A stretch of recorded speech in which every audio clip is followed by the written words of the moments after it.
أعوذ بالله السميع العليم من الشيطان اللعين الرجيم.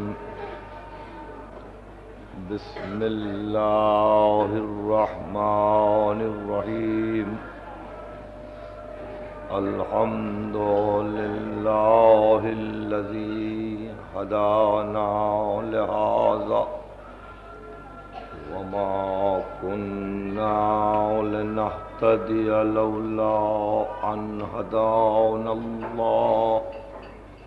لقد جاءت رسل ربنا بالحق والصلاة والسلام على النبي الأمي الخاتم لما سبق والفاتح لمن غلق المعلن الحق بالحق أبي القاسم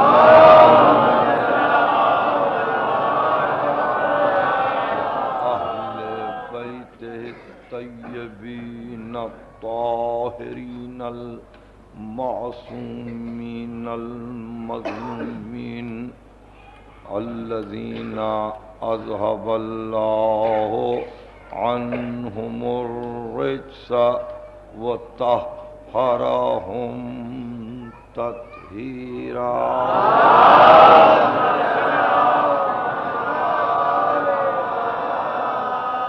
أما بعد فقد قال الله سبحانه وتعالى في محكم كتابه الحكيم: تلك الدار الآخرة نجعلها للذين لا يريدون علوا في الأرض ولا فسادا والعاقبة للمتقين.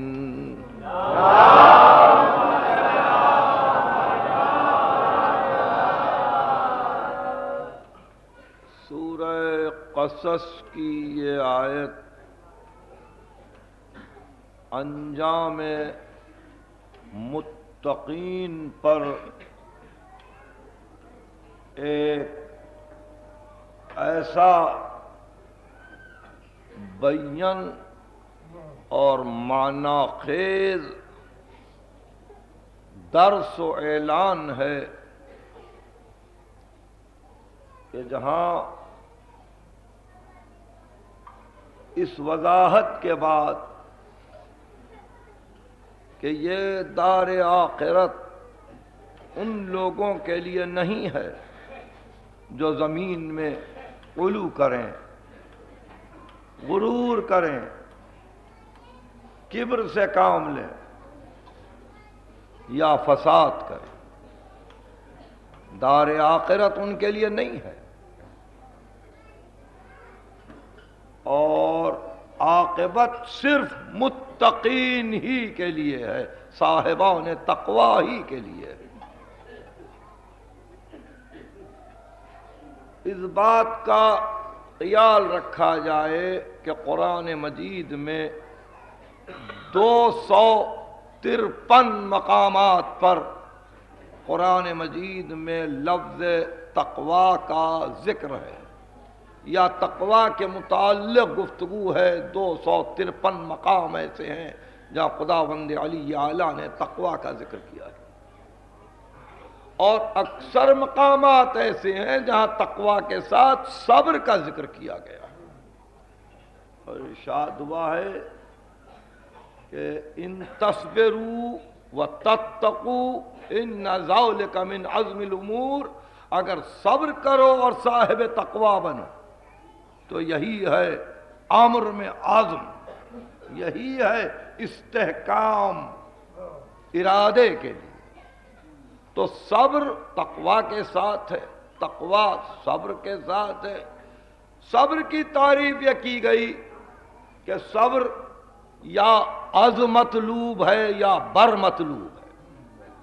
یعنی اگر کوئی چیز حاصل ہو چکی ہے اور وہ اللہ نے عطیہ کیا ہے تو اس پر صبر کرے، یا یہ کہ جو چیز حاصل نہیں ہو سکتی ہے اس کی طلب نہ کرے، اس پر صبر کرے. تو اس اعتبار سے لذات قبیحہ کو ترک کرنا مرضی معبود کی خاطر اپنے ارادہ و اختیار سے، یہ صبر ہے. مگر تقوی کے لیے ارشاد ہوا امام جعفر صادق صلوات اللہ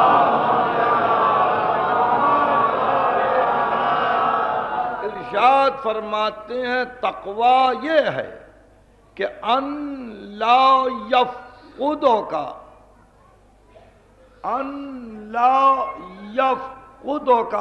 حیث امرک ولا یراک حیث نہاک.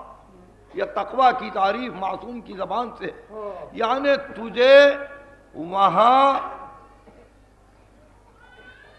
سے غائب نہ پائے، تجھے اس جگہ سے غائب نہ پائے خدا جہاں حاضر رہنے کا حکم ہے، اور جہاں حاضر نہ رہنے کا حکم ہے وہاں تجھ کو خدا نہ دیکھے. یہ تقوی ہے، یہ تقوی ہے. اور پھر تقوی لغت میں نگاہ داشتم، حفاظت، اپنی حفاظت، اپنی صیانت، اپنا خیال. لیکن شرع میں تقوی یہی ہے کہ مقام امر پر آگے بڑھ جانا، مقام نہی پر پیچھے ہٹ جانا، حکم مولا کی تعمیل میں عمل یا ترک، یہ تقوی ہے. اور اس کے ساتھ ہمیشہ آخرت پر نظر کہ معلوم نہیں کس غلطی پر کیا سزا ملے، تو وہ خوف جو ساتھ ساتھ رہے اس کو کہا گیا تقوی. تقوی کی تعریف امیر المومنین نے مسلسل فرمائی ہے. ارشاد فرمایا اگر متقین کو تم دیکھنا چاہتے ہو تو ترا احدم منہم، ان میں سے ایک ایک متقی کو تم دیکھو گے، لہو قوتاً فی دین وحزماً فی لین وایماناً فی یقین. تم متقی کو دیکھو گے کہ دین میں اس کے قوت ہے، ایمان میں اس کے یقین ہے، اگر ملتا جلتا ہے تو احتیاط سے ملتا جلتا ہے، تجملاً فی فاقتن، اگر فاقے کے عالم میں ہے تو پھر بھی تجمل کے ساتھ ہے، بڑے وقار کے ساتھ ہے، صبراً فی شدتن، شدت کے عالم میں بھی صبر کیے جا رہا ہے، تراہ قریباً عملہ قلیلاً ذللہ خاشعاً قلبہ خانعة نفسه مگزوما غیظه منظورا عقلہ میتا شہوتہ. تو دیکھے گا ایک متقی کو کہ اس کی ذرا ذرا سی امیدیں،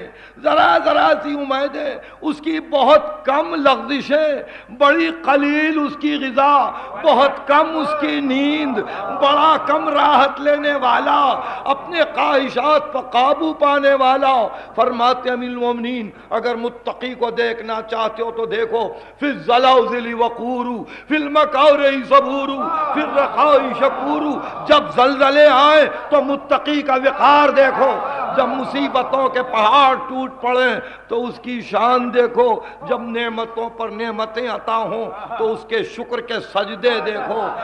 انتہا امیر المومنین فرماتے ہیں متقی کا کمال یہ ہے کہ لا یخرج من الحق ولا يدخل فی الباطل. متقی وہ ہے جو حق سے باہر نہیں ہوتا، باطل میں داخل نہیں ہوتا.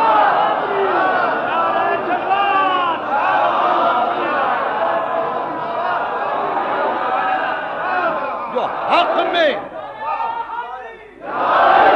حق میں اپنی زندگی گزارتا ہے، جو باطل سے ہمیشہ دور رہتا ہے، حق سے خارج نہیں ہوتا، باطل میں داخل نہیں ہوتا.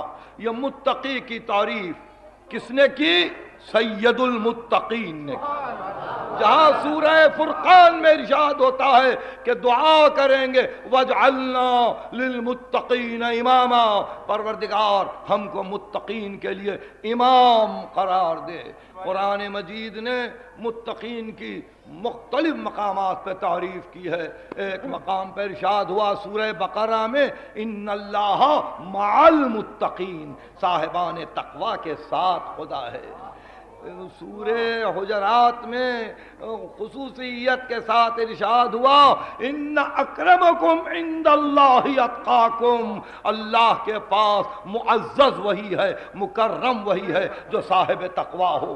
سورہ مائدہ میں ارشاد ہوا انما یتقبل اللہ من المتقین، خدا فقط صاحبان تقوی سے قبول کرتا ہے اور کسی سے قبول نہیں کرتا، انہی کی قربانی قبول کی جاتی ہے۔ تو دیکھا آپ نے متقین کی قرآن مجید نے یوں تعریفیں کی ہیں، اور ارشاد ہوتا ہے من یتق اللہ یجعل لہ مخرجا ویرزقہ من حیث لا یحتسب۔ یہ ہے وہ آیت جس کو سورہ طلاق میں آپ دیکھیں گے، ارشاد ہوتا ہے کہ جو کوئی تقوی کی منزل پر آتا ہے تو پھر اب اس کو کسی کا خوف کھانے کی ضرورت نہیں، ہم اس کو وہاں سے رزق عطا کریں گے جہاں اس کا گمان بھی نہ جاتا ہو، جہاں اس کا گمان بھی نہ ہو ہم اس کو وہاں سے رزق عطا کرتے ہیں۔ تو تقوی معیت الہی کے ساتھ، تقوی قبولیت کی منزل پر، تقوی رزق کا حامل۔ سورہ مریم میں ارشاد ہوا وَنُنَجِّ الَّذِينَ اتَّقَوْا وَنَذَرُ الظَّالِمِينَ فِيهَا جِثِيًّا، ہم فقط صاحبان تقوی کو نجات دیں گے اور ظالمین کو جہنم کی آگ میں جھونک دیں گے۔ تو ان تمام امور کے بعد اب تقوی کی معرفت کے بعد حصول تقوی کی بھی فکر لازم ہے کہ تقوی کیسے حاصل کریں۔ تو ارشاد ہوتا ہے سورہ حج میں وَمَن يُعَظِّمْ شَعَائِرَ اللَّهِ فَإِنَّهَا مِن تَقْوَى الْقُلُوبِ، جو اللہ کی نشانیوں کا احترام کرے وہ دل کا تقوی رکھتا ہے، اس کو دل کا تقوی حاصل ہے۔ سورہ حج وَمَن يُعَظِّمْ شَعَائِرَ اللَّهِ فَإِنَّهَا مِن تَقْوَى الْقُلُوبِ، جو شعائر خدا کا احترام کرے، جو چار دیواری کا احترام کرے جس کو مکان حق کہتے ہیں، جو ان راستوں کا احترام کرے کہ جہاں سے انسان سعی کرتا ہے، وہ اس کنویں کا احترام کرے جس کو زمزم کہتے ہیں، وہ صفا و مروہ کا احترام کرے، وہ حتیم و منا کا احترام کرے، وہ حجر اسود کا احترام کرے، وہ خانہ کعبہ کے خلاف کا احترام کرے، نہیں وہ قربانی کے جانور کے گلے کی رسی کا احترام کرے، اس لیے کہ وہ بھی شعائر الہی میں سے ہے۔ وَالْبُدْنَ جَعَلْنَاهَا مِن شَعَائِرِ اللَّهِ۔ تو آپ نے دیکھا تقوی اس طرح سے حاصل ہوتا ہے کہ شعائر الہی کا احترام کرو۔ شعائر الہی کا احترام شرک نہیں ہے، شعائر الہی کا احترام رائے حق سے انسان کو نہیں ہٹاتا ہے، یہ نشانیاں ہیں اللہ کی۔ اگر کعبہ، حتیم، منا، زمزم، صفا، مروہ، غلاف کعبہ یہ شعائر خدا ہے، تو محمد عربی کی بیٹی فاطمہ کا بیٹا حسین کے ساتھ شہید ہونے والے یہ سب شعائر اللہ ہیں۔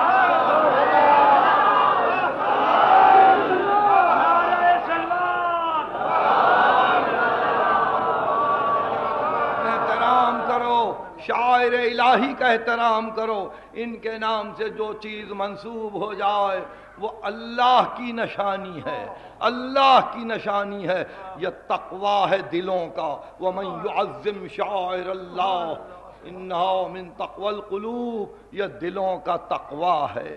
یہ سورہ حج کی آیت تھی۔ نہیں، سورہ مائدہ کی ایک اور منزل ہے کہ جہاں بتلایا کہ تقوی کا راستہ ہم بتلاتے ہیں۔ یا ایھا الذین آمنوا، اے صاحبان ایمان، کونوا قوامین للہ شہداء بالقسط، اے صاحبان ایمان اللہ کے لیے قیام کرنے والے بنو، عدل پر شہید بنو، عدل پر گواہ بنو۔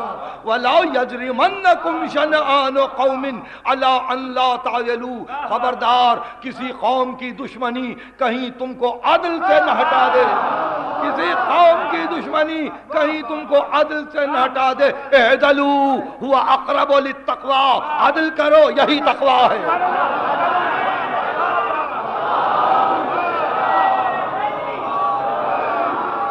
تقوی سے قریب تر ہے عدل، تقوی سے قریب تر ہے عدل۔ اعدلوا هو اقرب للتقوی، عدل کرو تاکہ تقوی سے قریب تر ہو جاؤ۔ اے صاحبان ایمان اٹھو، اللہ کا نام لے کر اٹھو، اللہ کے لیے قیام کرو، عادل پر شہید بنو۔ شہید شہادت علمی ہے، شہادت وہ کہ جہاں انسان گواہی دے سکے، گواہی دے سکے۔ تو یہ شہادت علمی تکمیل پاتی ہے اس وقت جہاں شہادت ظاہری بھی ہو جائے۔ شہادت علمی کے ساتھ جس کو شہادت ظاہری نصیب ہو جاتی ہے، وہاں صحیح معنی میں ان کے خاک پا سے جو لپٹ جائے وہ متقی ہوتا ہے، ان کے نقش پا پر جو سر رکھ دے وہ متقی ہوتا ہے۔ تو آپ نے دیکھا کربلا والے شہید علل قسط بھی ہیں، شہداء قسط بھی ہیں، یعنی علم کے ساتھ بھی شہادت دے رہے ہیں اور تہ خنجر گلا رکھ کر بھی شہید ہو رہے ہیں۔ اس لیے ان کی شہادت کا کیا کہنا، ان کے مراتب کا کیا کہنا۔ یہ وہ منزل ہے کہ جہاں ہم چند تقوی کی صورتوں کو ایک جگہ دیکھتے ہیں، 72 صورتیں ہیں متقین کی جو ایک مقام پر نظر آتی ہیں۔ ان کا فاقے میں تجمل دیکھو، ان کا زلزلوں میں وقار دیکھو، ان کا شدتوں میں صبر کرنا دیکھو، ان کی احتیاط دیکھو، ان کی زندگی دیکھو۔ اور مقابل میں ایک لشکر کثیر ہے، وہ لشکر کثیر اپنے آپ کو ملک کہتا ہے، مگر شہزادی زینب نے شام میں جا کے جواب دیا یزید کو کہ یزید جس کو تم ملک سمجھتا ہے وہ ملک نہیں ہے، مہلت ہے، ذرا سی مہلت ہے۔ تو یہ مہلت جو ملی تو یہ لوگ سمجھ گئے کہ اب ہم اس گھرانے کو تباہ کر دیں گے، مگر ان کو نہیں معلوم تھا کہ اللہ متقین کے ساتھ ہے، اللہ شہداء کو حیات عطا کرتا ہے۔ تو اس طرح سے یہ حیات کے پانے والے ہمیشہ ہمیشہ کے لیے رہ جاتے ہیں۔ حسین ایک سلسلے کا نام ہے، حسین تنہا نہیں ہے، حسین وہ سلسلہ ہے جو آدم سے قاتم تک اور قاتم سے قیامت تک سچی زبانوں کا سلسلہ ہے، سچے مقاصد کا سلسلہ ہے، عزائم حق کا سلسلہ ہے۔ حسین اس سلسلے کا نام ہے، اور اس لیے حسین مومن کی واحد تمنا ہے، حسین تجدید ہستی مومن ہے، حسین مومن کے لیے وہ منزل اعلیٰ ہے کہ جس کو دیکھ کر مسلسل مومن ترقی کی راہوں کو طے کرتا جاتا ہے۔ آج محرم کی 10ویں تاریخ ہے، شام ہو چکی ہے کربلا کے میدان میں۔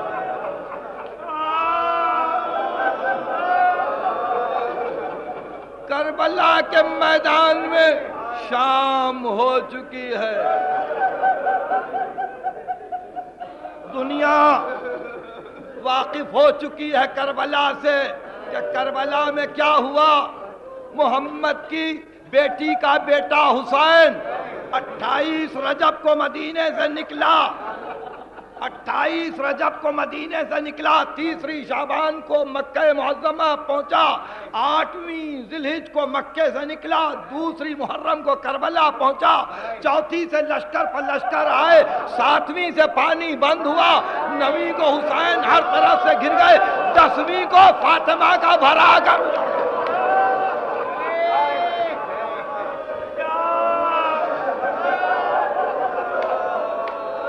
یہ ہے عاشور، 10ویں محرم کو فاطمہ کا بھرا گھر اجڑ گیا۔ حسین نے جان دے دی، مگر ایک ہی دن کے فرق میں کیا سے کیا ہو گیا، ایک ہی دن کے فرق میں کیا سے کیا ہو گیا۔ کل کی رات تھی، عباس تھے، علی اکبر تھے، قاسم تھے، اون محمد تھے، کنبہ بھرا ہوا تھا، اصحاب تھے، انصار تھے۔ آج کی رات خیمے جلے ہوئے، بچے تماچے کھا چکے ہیں۔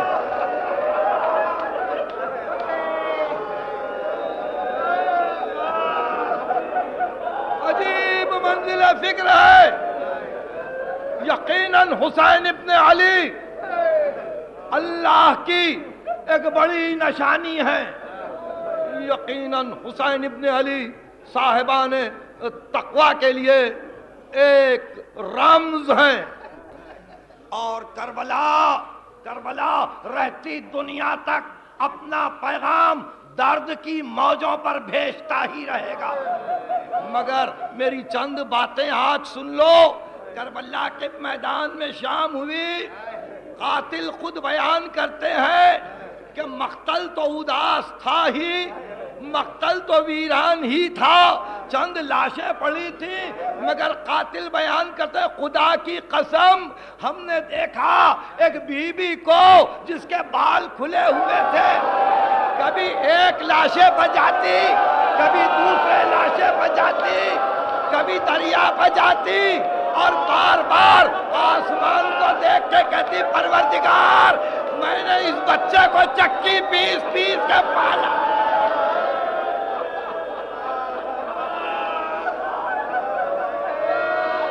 پہچانا تم نے؟ یہ کون ہے؟ یہ کس کا امتحان لیا گیا؟ یہ کس کی آواز تھی؟ راوی نے سید الساجدین سے پوچھا، فرزند رسول وہ کون بی بی تھی جو مقتل میں چیختی پھر رہی تھی؟ کہا تم نے نہیں پہچانا؟ میری دادی فاطمہ تھی۔ This program is the sole property of Pakistan Broadcasting Corporation, Islamabad. Piracy in this regard is illegal.